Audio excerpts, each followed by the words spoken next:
What's up everybody? I hope you're having a great day. At least I am having a great day. It's shiny outside, the World Cup is on, I don't have to work and I even get to make a video. Today's video is going to be all about time-lapse. I guess I'll start with an example.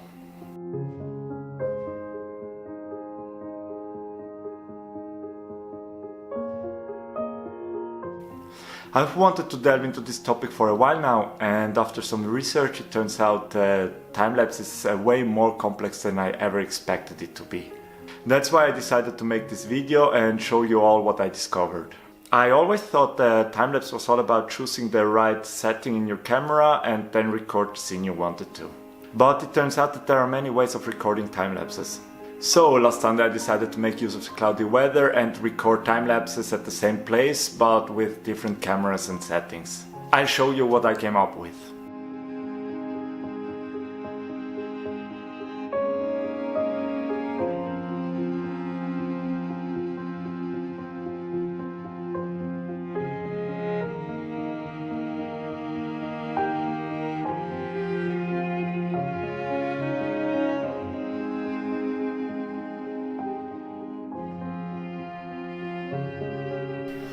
So, which one did you like most?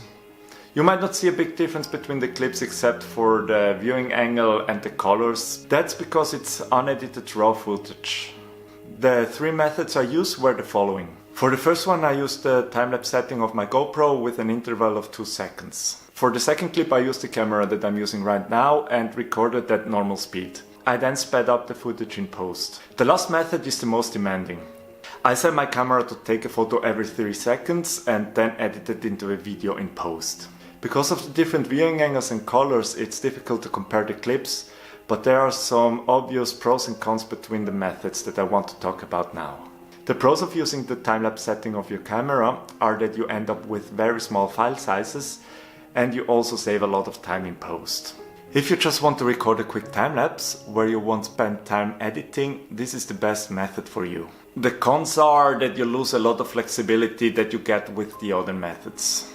For the second method I recorded the scene in normal speed and then sped it up in post. You keep the same picture quality and color grading options as in the previous method, but you get the added benefit that you get to decide what speed you want to use in post. You can speed up your clip or slow it down as you wish. The con of this method compared to the first method is that you end up with huge file sizes. Of course it depends on the resolution, the picture quality, the FPS and many other factors, but I ended up with almost 2 gigs for the 10 seconds clip.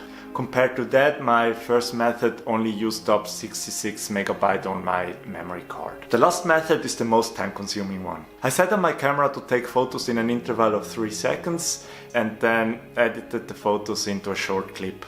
Of course you have to know how to handle your camera setting and set everything to manual. Even then you will end up with some flickering that you have to remove in post. The big pros of this method are that you end up with higher resolution and you also have more flexibility regarding color grading. I, for example, ended up with 6K footage in RAW, but depending on the camera you can even get higher resolutions. You can add blurriness to your clips by lowering the shutter speed, and you can even take time lapses of the night sky, which is very cool in my opinion. The cons are the already mentioned time that you have to spend in post and also the huge file sizes. I ended up with 4.6 gigs of photos that I used for a 10 seconds clip. That's even more than the recording I used in the second method. To end this, I'll show you some more footage that I took using those 3 methods.